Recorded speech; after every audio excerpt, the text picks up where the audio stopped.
Qui?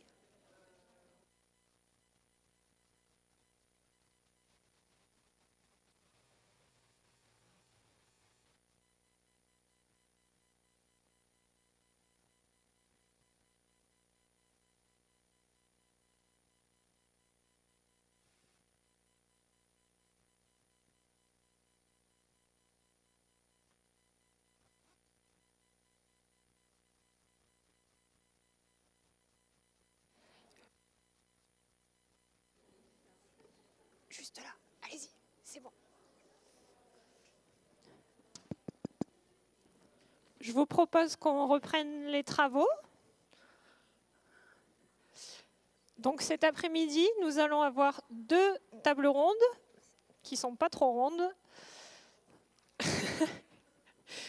D'accord. Donc normalement, le principe d'une table ronde, c'est que ça soit un peu interactif et participatif. Donc on va essayer de relever le défi, ça ne va pas être facile. Donc vous êtes invités à jouer le jeu aussi, à participer. Donc la première table ronde est consacrée à l'alimentation et à la nutrition. Donc on écoutera au cours de cette table ronde Madame Danielle Marquis de l'Agence régionale de santé, Madame Autant pour le Conseil régional, Aurélie Bocquier pour l'Observatoire régional de la santé, Madame Darmon pour l'INRA, et puis une représentante des associations familiales, Madame Maes, d'une association du Var. Voilà, donc on va commencer avec Madame Marquis qui va nous parler, qui va nous présenter en fait le PNNS, Programme National Nutrition Santé, et d'autres informations. Hein, et la stratégie régionale. Super. Vous commencez par ce qui vous va. On vous écoute, il n'y a pas de souci. Merci. Merci. Oui, alors effectivement, bon, je vais commencer d'abord par simplement une précision. C'est de dire que la nutrition englobe les questions relatives à l'alimentation et à l'activité physique. Donc c'est vrai que c'est extrêmement important. Il ne faut pas oublier toute la question de l'activité physique qui joue un rôle déterminant dans toutes les préoccupations autour de la nutrition. Bien entendu, quand on dit activité physique, ce n'est pas activité sportive. Hein. L'objectif est de vraiment limiter la sédentarité. Alors la nutrition, on en a déjà parlé un peu ce matin, la nutrition c'est un déterminant majeur de la santé.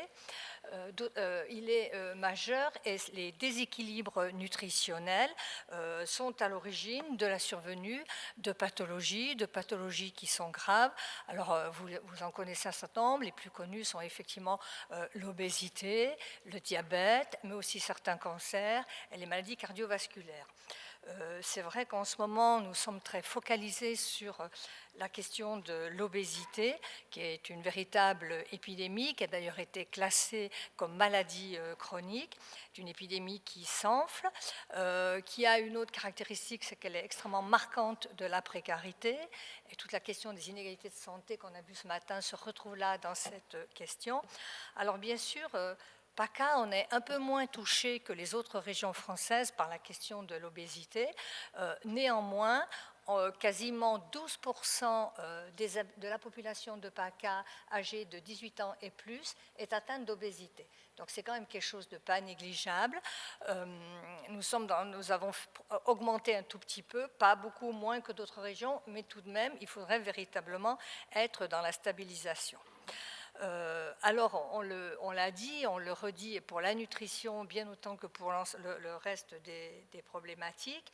Développer la prévention est essentiel. Développer la prévention et intervenir précocement. Alors, précocement à la fois avant que les problématiques et les pathologies surviennent, et précocement, c'est-à-dire dès le plus jeune âge. Et dès le plus jeune âge, on retrouve bien la question de ce matin, donc de cette journée qui est organisée par l'URAF, ce qui signifie que l'implication des parents pour mener des actions et développer des programmes auprès notamment des enfants dès le plus jeune âge, l'implication des parents est indispensable, puisqu'ils sont bien les premiers acteurs de santé, à la fois au plus près de leurs enfants notamment et au quotidien. Pour concourir donc à l'amélioration de l'état nutritionnel, puisque c'est vraiment notre objectif, il y a différents plans nationaux. Alors, il y a un plan que vous connaissez, c'est le plan national nutrition santé, qu'on abrège souvent en PNNS. Ce qui est important de savoir, c'est qu'il est, depuis 2010, inscrit dans le Code de la santé publique, ce qui n'est pas neutre, ce qui montre bien l'importance de la problématique de la nutrition et donc de ce plan.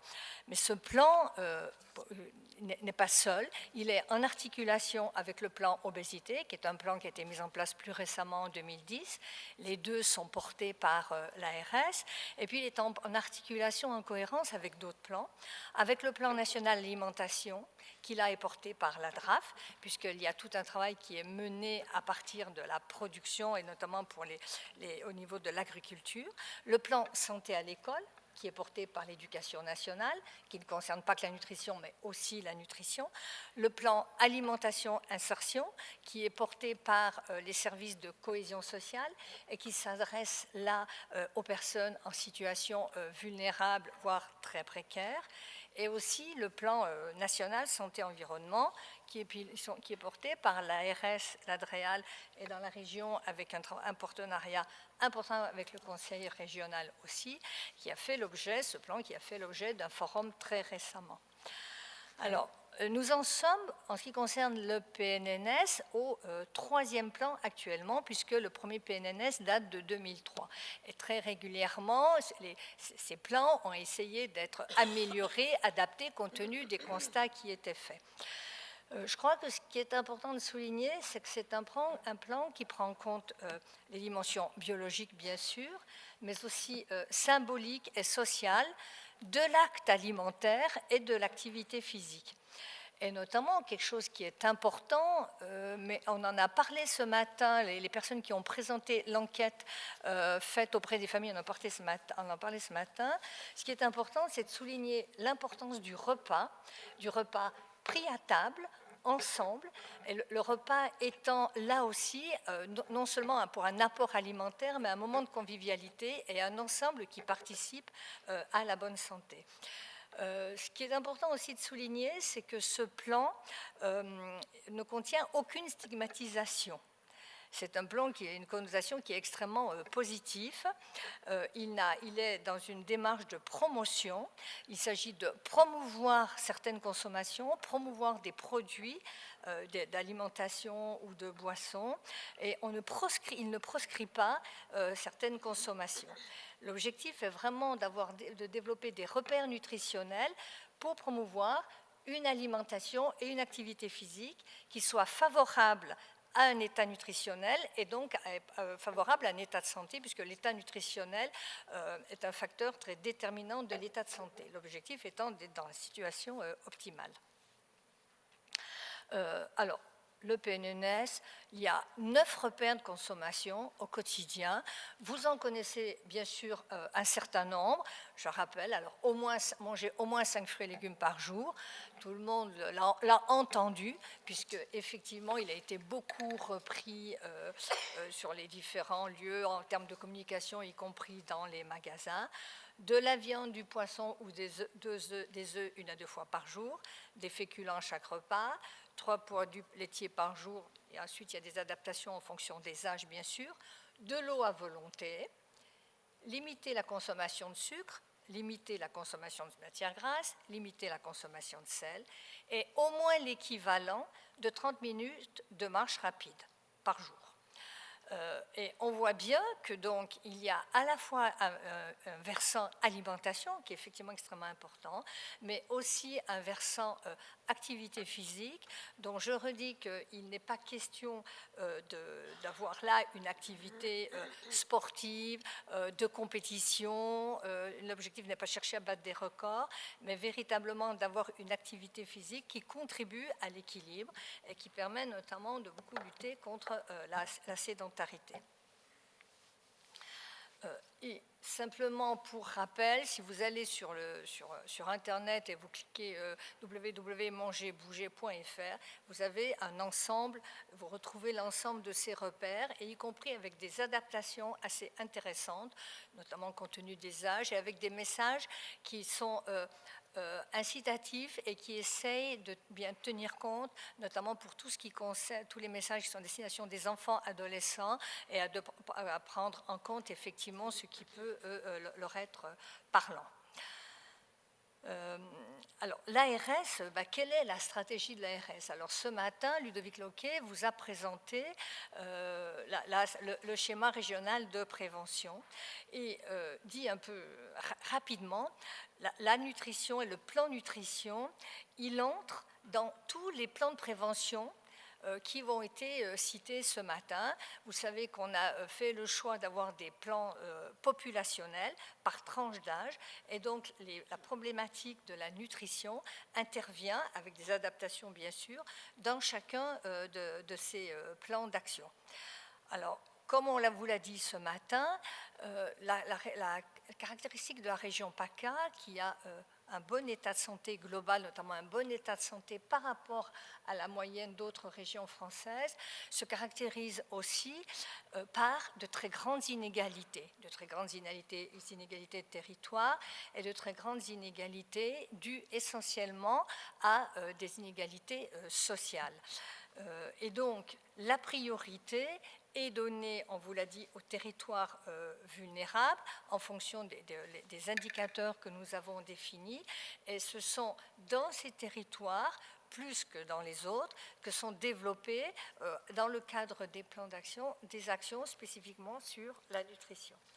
L'objectif étant d'apporter des connaissances, bien sûr, mais aussi, et on l'a vu ce matin plus largement pour la prévention, d'obtenir des modifications des comportements. Et pour obtenir des modifications des comportements, les connaissances ne suffisent pas.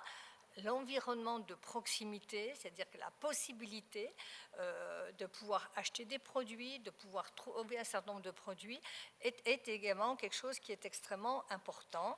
Et c'est pour ça qu'en fait,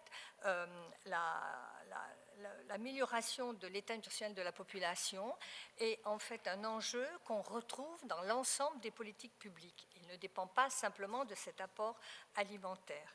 Et donc l'ARS intervient en lien, en articulation avec l'ensemble des autres institutions concernées. Alors ça peut être, c'est bien sûr, quand on est auprès des enfants ou des adolescents, l'éducation nationale, mais c'est aussi la direction de l'alimentation, l'agriculture et la forêt, le conseil régional, les conseils régionaux ou généraux ou les villes.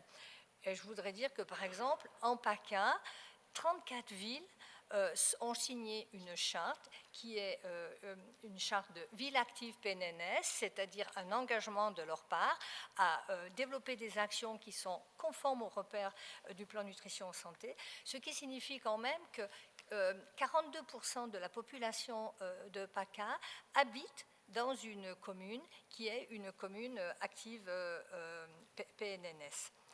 On le voit bien, donc on l'a dit ce matin, dans Nutrition, c'est tout aussi vrai. Les associations dans ces plans nutrition ont un rôle fondamental à jouer parce qu'ils sont des opérateurs de proximité et ils ont un rôle fondamental pour la mise en œuvre opérationnelle des actions au plus près des populations, quel que soit leur âge, et aussi pour accompagner les personnes à adopter des comportements qui sont plus favorables à la santé. Je crois que je ne vais pas insister plus sur ces questions. Je n'oublie pas la question, notamment effectivement de la précarité et de la difficulté d'accès qu'il peut y avoir à pouvoir adopter des comportements favorables à l'équilibre nutritionnel, mais dans la table ronde, d'autres personnes auront des interventions qui seront plus axées sur ce thème. Il me semble important de leur laisser effectivement ce champ-là. Merci beaucoup, Madame Marquis. Donc, merci pour nous avoir fait un état des lieux. Montrer également quelles étaient les actions de l'Agence régionale de santé. Peut-être que Madame Autant, on peut enchaîner avec les actions que mène le Conseil régional dans ce domaine aussi.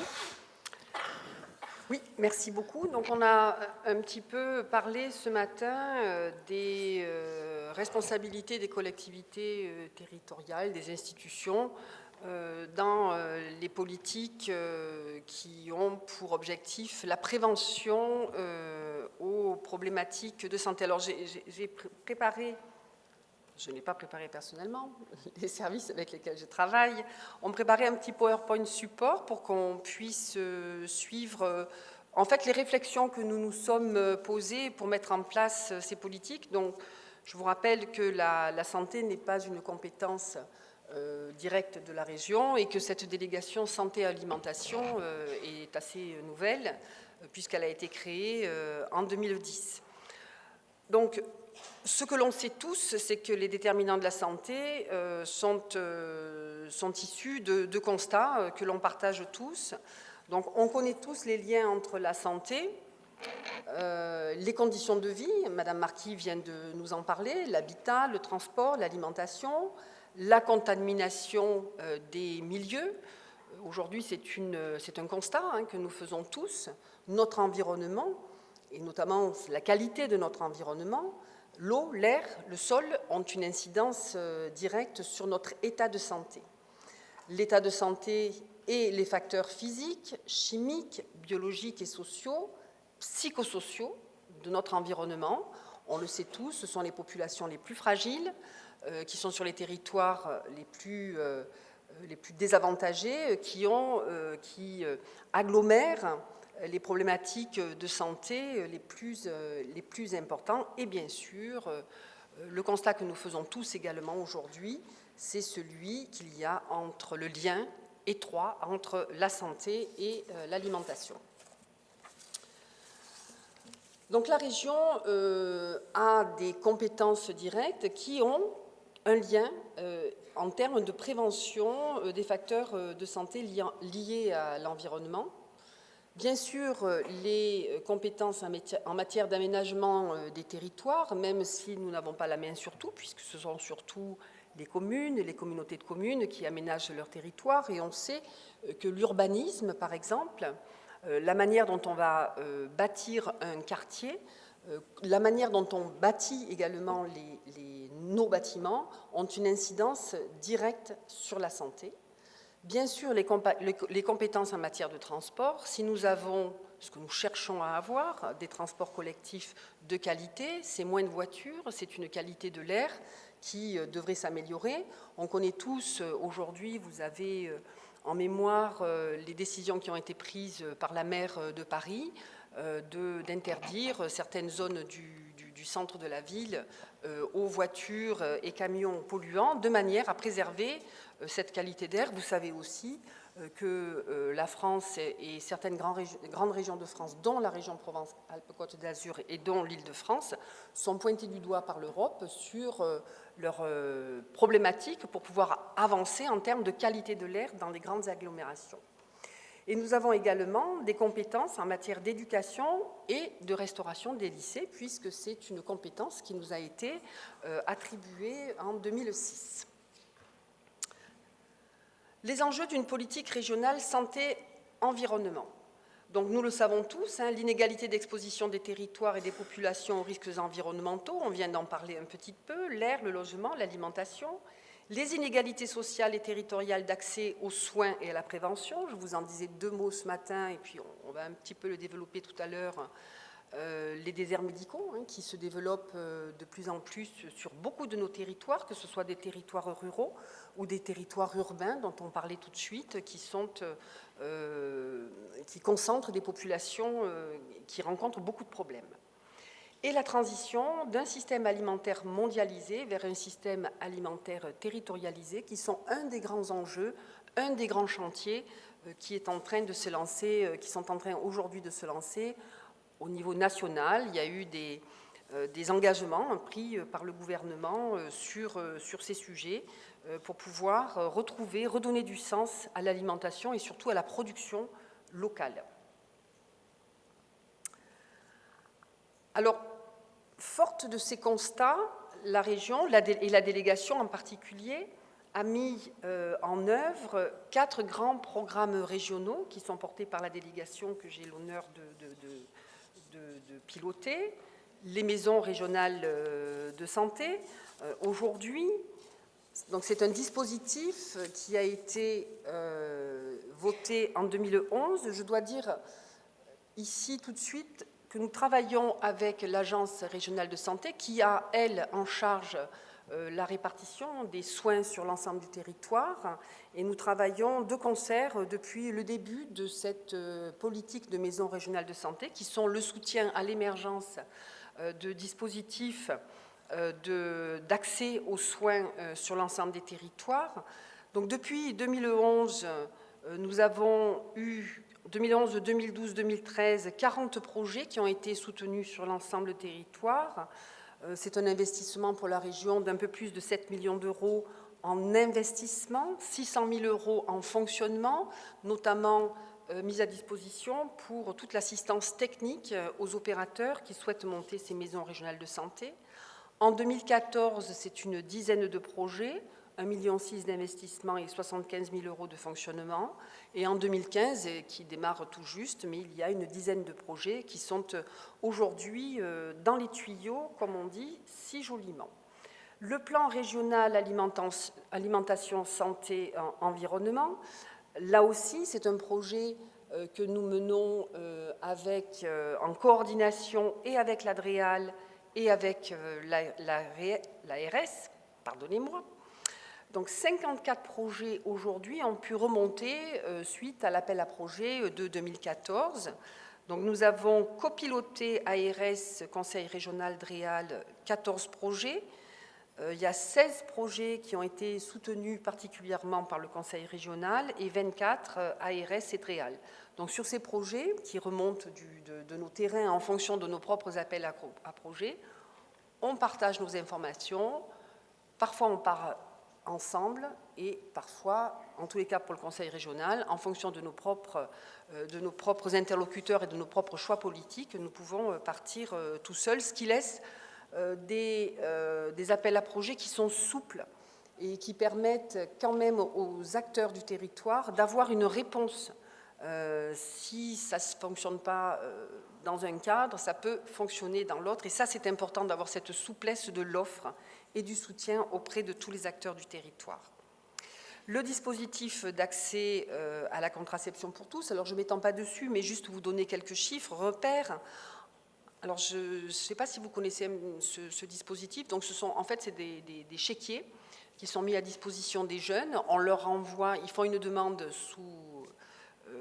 par Internet ou par rapport auprès des opérateurs qui sont sur le territoire.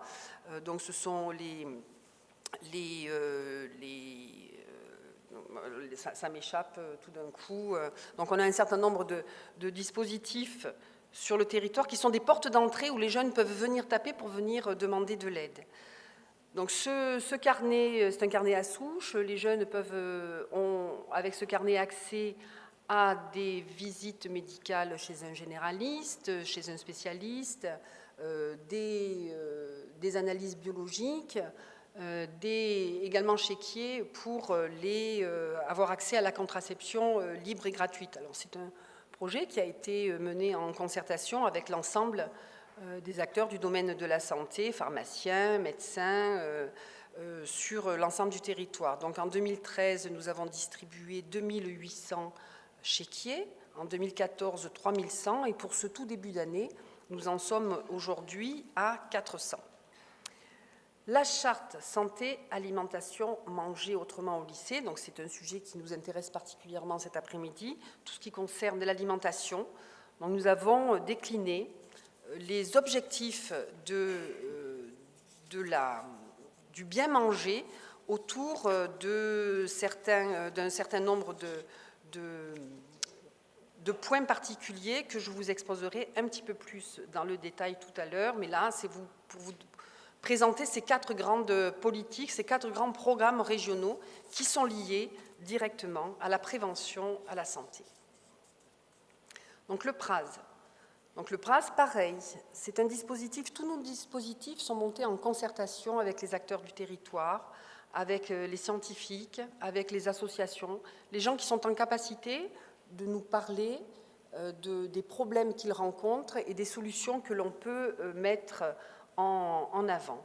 Donc nous avons identifié 3 champs d'action particuliers, la qualité de l'air intérieur et extérieur, le cadre de vie et l'alimentation.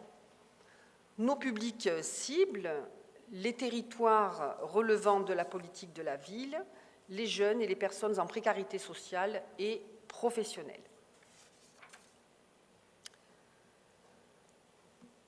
Toujours sur le PRAS, dans cette dynamique partenariale dont je vous disais quelques mots tout de suite, donc c'est réaffirmer ce partenariat très fort qu'il y a avec l'ARS et l'ADREAL, puisque ce sont des institutions qui connaissent parfaitement le problème et qui peuvent nous aider à orienter efficacement nos politiques.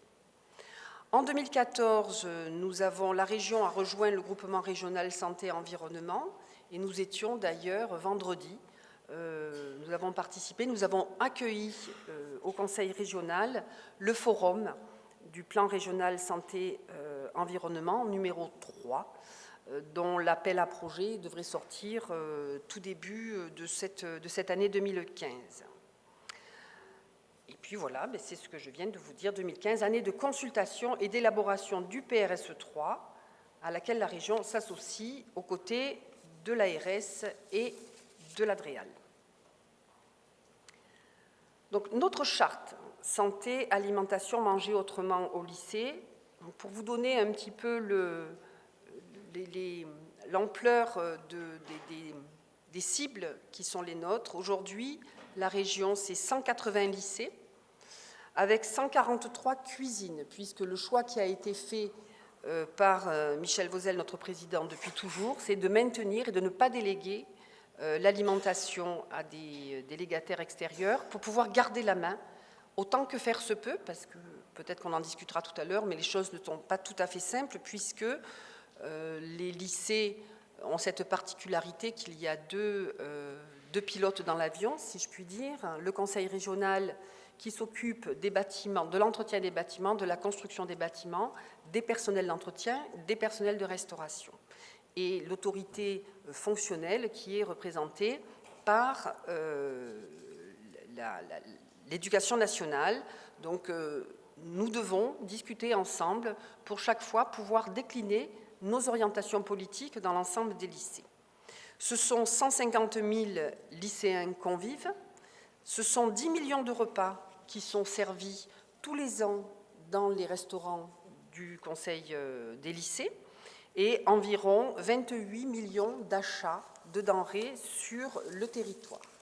Donc les points importants sur lesquels la charte s'appuie, donc assurer la qualité nutritionnelle des repas servis, et je pense qu'on en parlera avec Madame Darmon tout à l'heure, contribuer à un développement durable, ça veut dire la présence du bio, donc c'est acheter local, de saison, cuisiner des produits frais et en priorité bio. Assurer la sécurité alimentaire, donc ça ce sont toutes les règles HACCP, et surtout faire du repas un moment, enfin surtout, je crois qu'il n'y a pas de surtout parce que tout est au même niveau d'importance, faire du repas un moment de convivialité et de détente.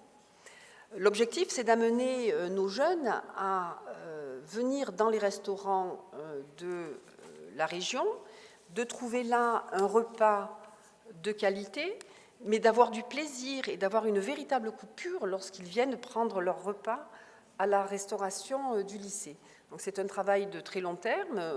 Chaque fois qu'il y a un lycée neuf qui est bâti, qui est construit, cette problématique est prise en compte au niveau des programmes, notamment sur l'accès, la convivialité de l'espace de restauration. Lorsque l'on fait des rénovations de cuisine, là aussi ce sont des sujets qui sont mis en avant très sérieusement, parce que c'est sans doute un des sujets les plus importants, la convivialité et la facilité d'accès, parce que des jeunes qui se retrouvent dans une queue avec peu de temps, entre 2 heures de cours, des fois quand ils ont attendu un quart d'heure, vous connaissez la jeunesse, ils sont tentés de sortir de la file et d'aller dans la baraque à frites du coin, et de se nourrir. Alors déjà, les parents payent 2 fois.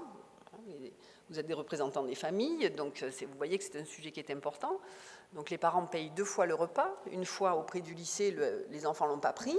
Et puis, ils vont prendre un repas à l'extérieur qui est parfois pas de la qualité que l'on souhaiterait leur offrir.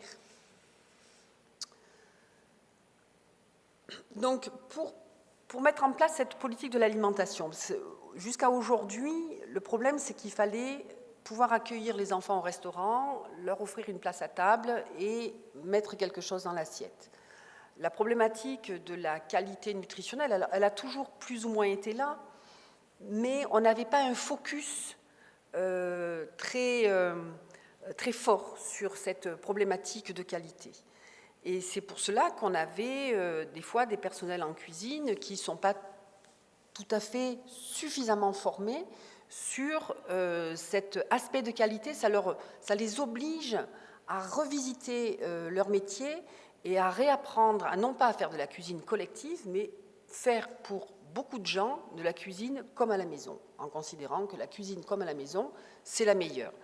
Vous disiez tout à l'heure que la région Provence-Alpes-Côte d'Azur était assez préservée des problématiques d'obésité, même si on se fait grignoter des parts de santé de ce côté-là, malgré tout, parce que nous avions, dans notre région, nous avons gardé cette convivialité, cette prise des repas en famille, dans les familles, et ça, c'est quelque chose qu'il faut qu'on essaye de retrouver au niveau de ce que l'on va offrir comme restauration à nos jeunes lycéens.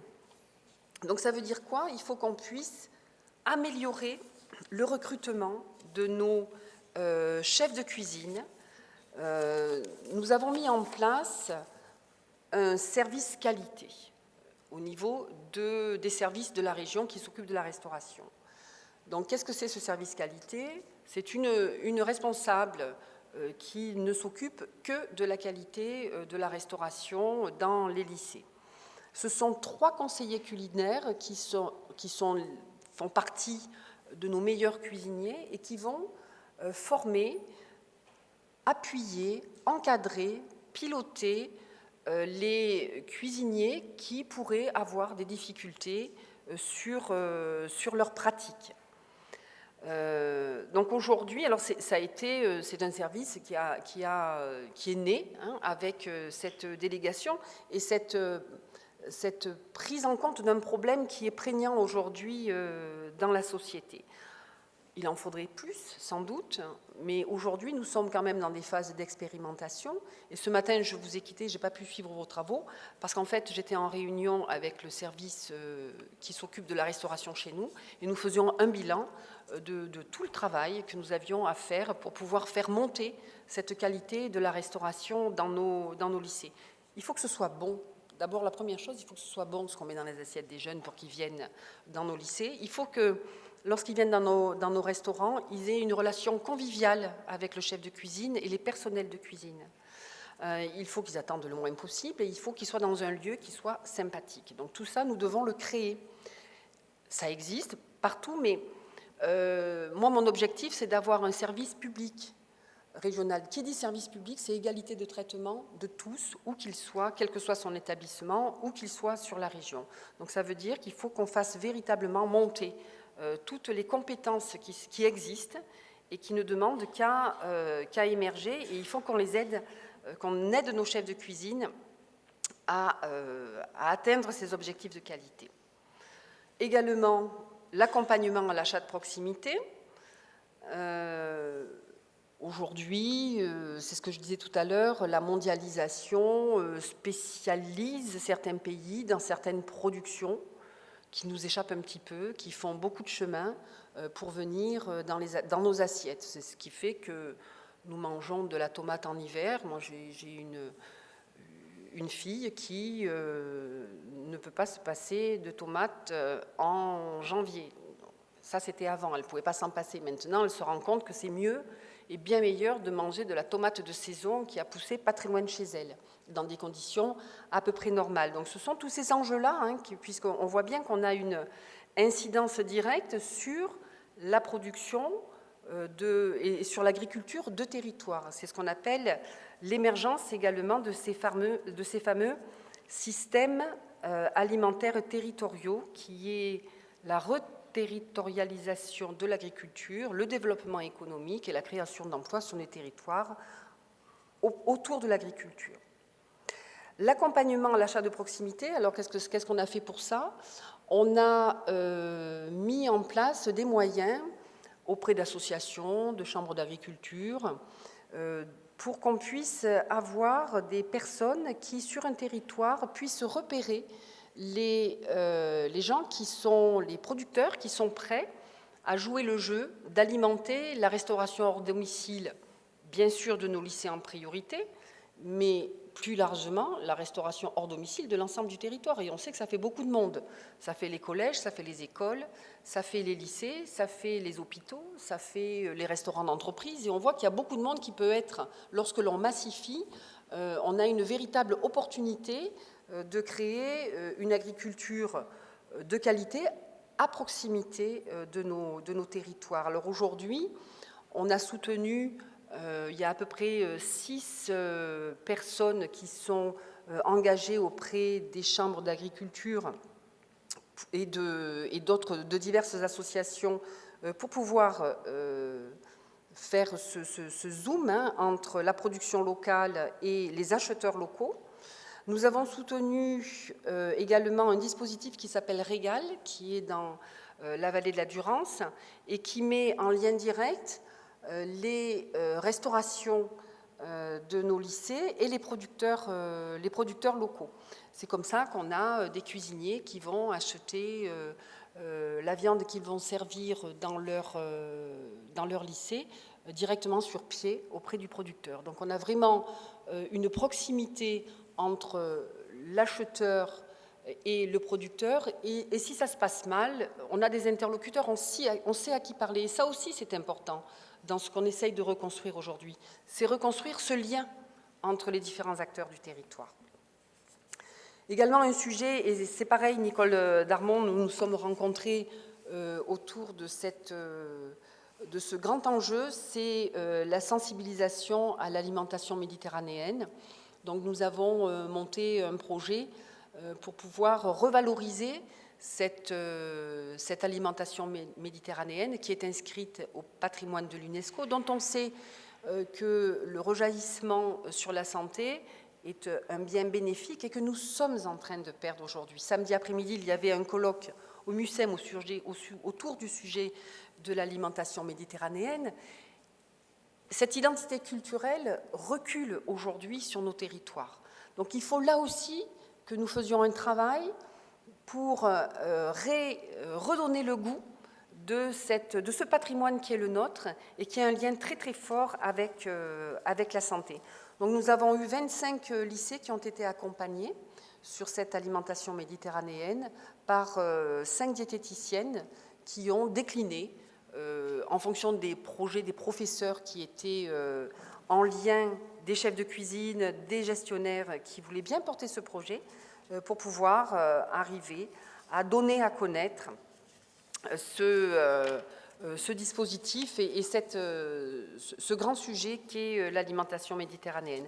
Une petite chose que j'ai oublié de vous dire, dans ces actions que les collectivités territoriales peuvent mener autour de l'alimentation, c'est très important. Je vous donne l'exemple de la ville de Montsartou, qui travaille depuis 20 ans sur ce sujet. C'est tellement important pour eux qu'ils ont fini par acheter, alors Montsartou, je ne sais pas si vous le localisez, mais il n'y a pas beaucoup de terres libres qui restent dans ce secteur. Donc la ville a acheté un terrain de 2 hectares, a embauché un agriculteur sur cette parcelle, cultive les produits qui vont être cuisinés ensuite dans ces cuisines. Et les enfants, aujourd'hui, donc il y a tout un travail qui est fait aussi autour du gaspillage. Le gaspillage a diminué de 80% grâce au travail continu qui a été réalisé par une collectivité territoriale très engagée. Aujourd'hui, les repas sont 100% bio. Il y a un observatoire, donc la ville a créé un observatoire de l'alimentation, et ce qui a été constaté, c'est que ce que vivaient les jeunes autour de l'alimentation, tout le travail qui était fait autour de l'alimentation dans les écoles primaires rejaillissait dans les familles, parce que les enfants venaient amener dans les familles des bonnes pratiques et qu'il y a un rejaillissement important. Donc, pour nous, la jeunesse, c'est vraiment le vecteur de cette transition sur laquelle nous sommes tous en train de travailler et du coup, sur cette amélioration de la santé de l'ensemble de la population. Manger autrement au lycée, donc je continue sur ce programme où je vous ai parlé de la valorisation des métiers de cuisinier des lycées. Donc 166 chefs de cuisine des lycées qui sont à former, 200, parce qu'il y a des brigades autour de nos chefs de cuisine, dont nous avons 260 cuisiniers et 770 équivalents temps plein affectés en cuisine. Tous ces gens-là sont à mobiliser autour de ce projet. Donc vous voyez que c'est un travail de vraiment très longue haleine, mais pour lesquels nous nous équipons chaque fois que c'est possible pour pouvoir arriver à atteindre cet objectif et surtout à changer nous-mêmes de culture dans nos manières d'appréhender ces problématiques. Donc nous adaptons bien sûr les locaux, comme je vous le disais tout à l'heure, et les équipements pour pouvoir arriver à produire ces repas de qualité.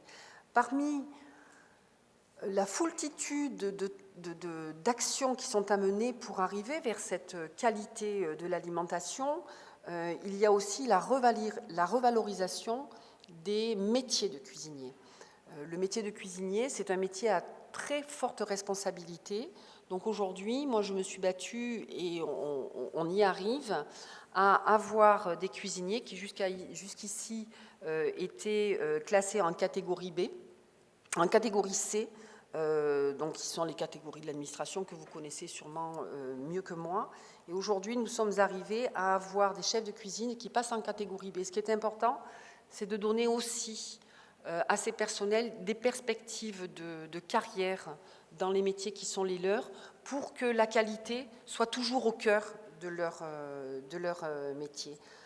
En termes d'équipement, eh bien, les légumeries avaient disparu des cuisines puisque les produits étaient souvent industrialisés, pré-préparés. Lorsque nous refaisons des cuisines aujourd'hui, nous refaisons des légumeries, des mûrisseries, pour que le produit frais de proximité puisse retrouver sa place et toute sa place dans la production de la cuisine. Les salades bars, donc le salade bar, c'est pour les jeunes une sensation de liberté aussi, de faire un choix lorsqu'il remplit son assiette de produits frais, notamment en entrée. Tout un travail à faire également sur le tri des déchets. Bon, là, on commence, tout est à faire. Alors, on est un peu aidé par la réglementation, puisque aujourd'hui, les établissements scolaires et toute la restauration hors domicile va payer le traitement de ces déchets. Donc, c'est l'heure de se mobiliser autour de ce sujet. Et puis, on voit quand même, aujourd'hui, on essaye toujours d'acheter au meilleur prix un produit, et lorsqu'on le retrouve à la poubelle, on se demande qu'on n'a pas forcément placé notre argent au meilleur endroit. Donc il nous semble que si on gaspille moins et qu'on met un peu plus de sous et dans l'assiette et dans la formation des cuisiniers et dans la qualité de ce que l'on produit, on a sans doute gagné et été plus efficient. Également dans nos lycées, nous avons des cafétérias qui souvent sont des délégations extérieures, ce sont des extérieurs qui viennent piloter ces cafétérias. Donc aujourd'hui, moi ce que je souhaite, c'est qu'on les réintègre dans le service public et que l'on en fasse un outil complémentaire à la restauration classique, toujours pour répondre aux problématiques d'emploi du temps des jeunes, mais que cette cafétéria n'ont pas à distribuer des sodas, des panini qui débordent un peu de fromage un peu gras, puissent trouver des barres chocolatées. Vous savez, c'est toute la publicité qu'on fait en disant en dessous, surtout n'en mangez pas. Donc nous, on va essayer de faire en sorte qu'on le remplace par autre chose, qui soit bon, qui soit attirant dans ces cafétérias, et qui puisse satisfaire aussi nos jeunes et surtout dans leur tête les les inciter à avoir un mode d'alimentation différent. Donc voilà, modestement, ce qu'un conseil régional peut faire pour essayer d'accompagner la société entière dans cet enjeu qui est la prévention à la santé autour de l'alimentation et bien sûr à l'accès à la santé pour tous sur l'ensemble des territoires. Voilà, peut-être qu'il y aura des questions tout à l'heure. Merci de votre écoute.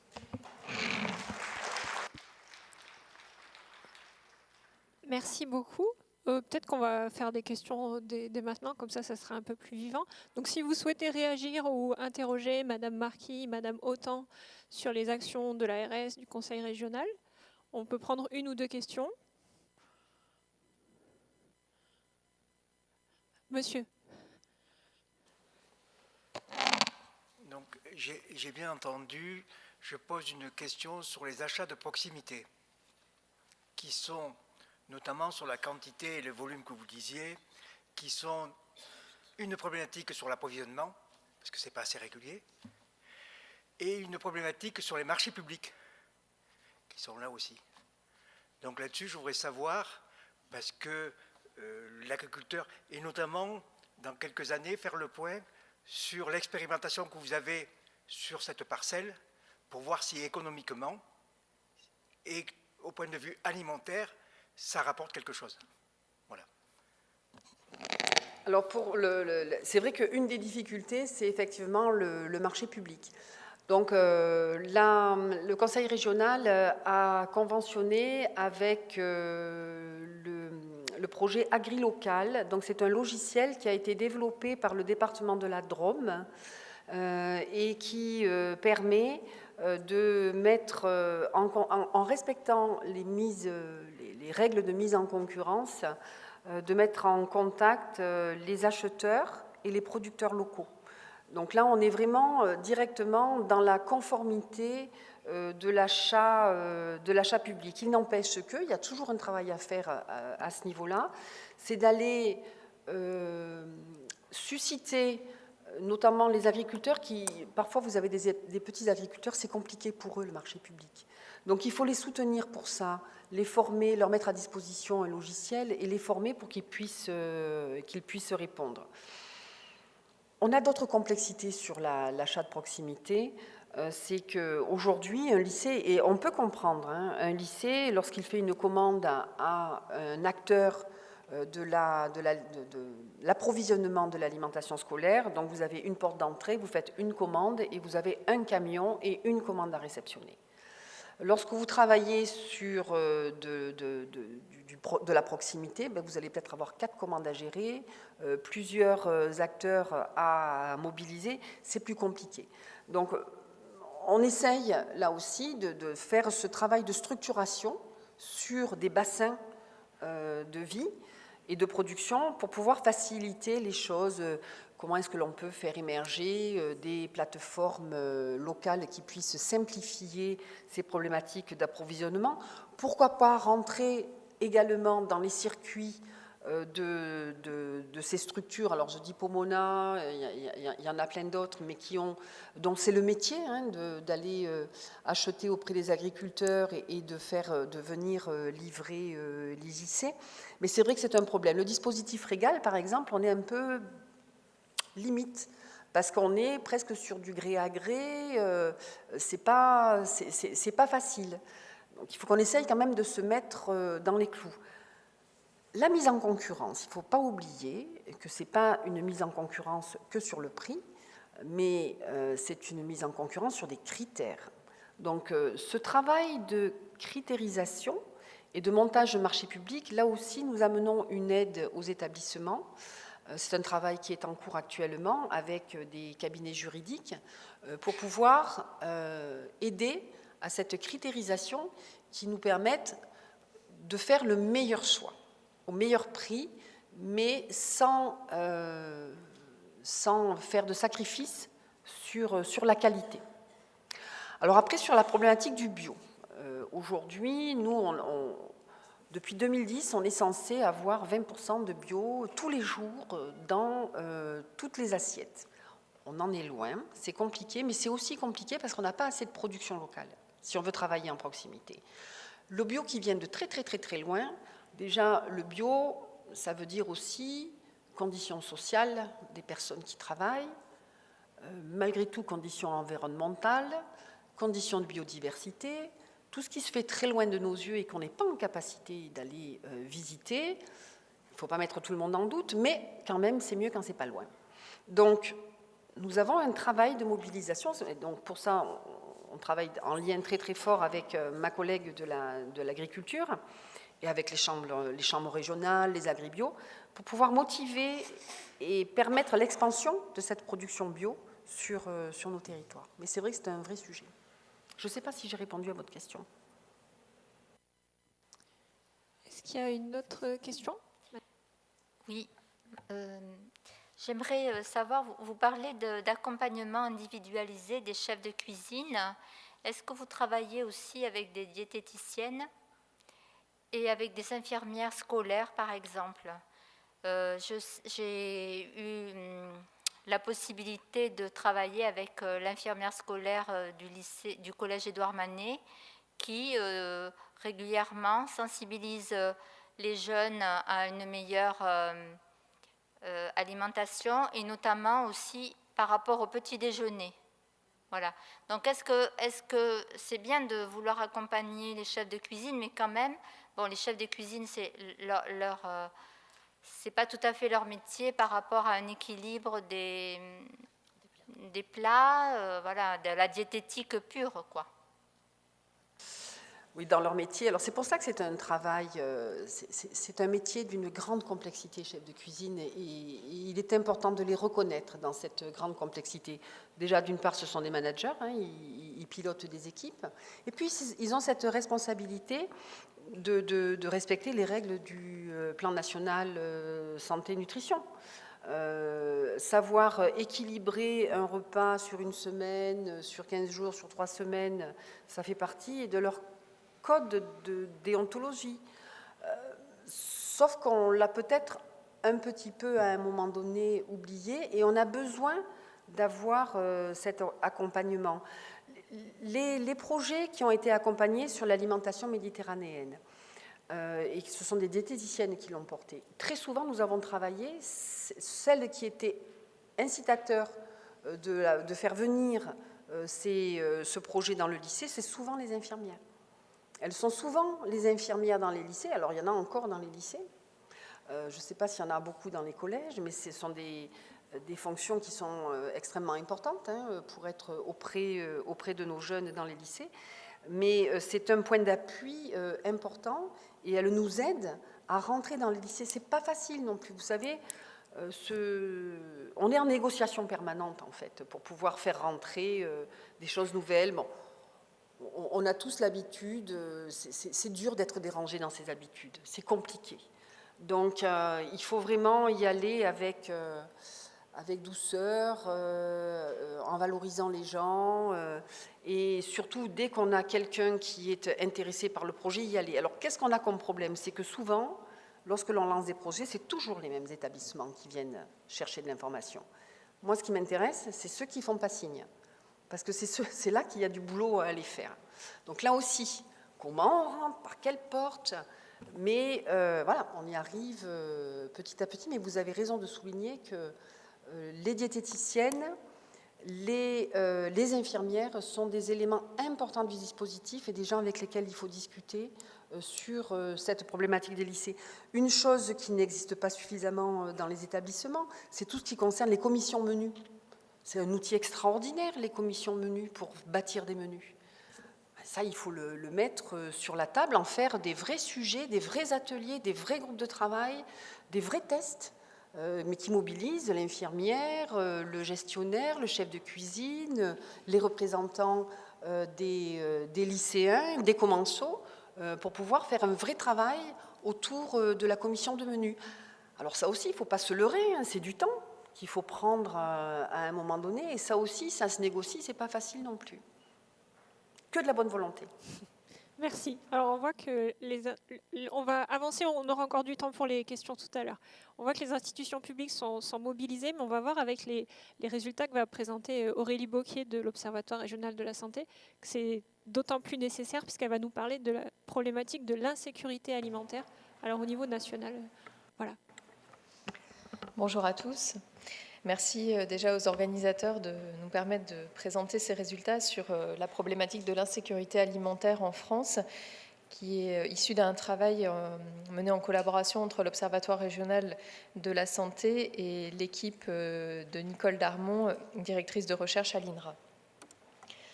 Pour commencer, je vais donner une rapide définition de l'insécurité alimentaire qui a été définie après le sommet mondial de l'alimentation à Rome en 1996 comme un accès insuffisant en quantité ou en qualité à une nourriture saine et acceptable pour l'individu, acceptable y compris du point de vue social. Dans les enquêtes en population, l'insécurité alimentaire, elle est mesurée par des indicateurs subjectifs, c'est-à-dire qui font appel aux perceptions qu'a l'individu sur la situation alimentaire de son foyer. Alors, il existe différents outils pour la mesurer dans les enquêtes, et notamment un outil assez simple qui a été largement utilisé aux États-Unis il y a quelques années